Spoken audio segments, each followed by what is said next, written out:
No, jaz mislim, da je ta četrta razvojna konferenca dobrodošla, ker prinaša v prostor neko odprto javno debato, tudi iskanje možnosti za razvojni preboj, predvsem za možnosti za odgovor na vprašanje, kako in na kakšen način v regiji obrniti negativne trende, ki smo jim priča v zadnjem obdobju.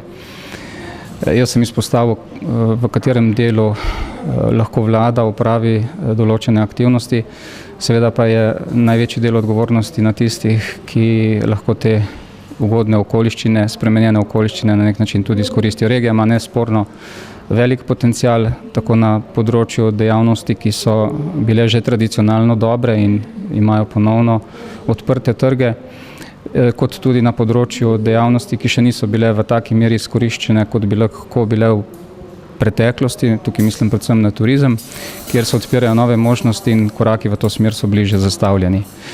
Ključen problem pa vidim pri normalnem delovanju bančnega sistema. Banke morajo začeti naprej upravljati svojo vlogo, ki so jo nekoč že upravljale, in narediti neko razmejitev med temi strahovi, ki so se pojavili v preteklosti zaradi slabih plasmajev, in med tistimi, ki imajo sedaj dobre programe in potrebujejo ustrezno finančno podporo.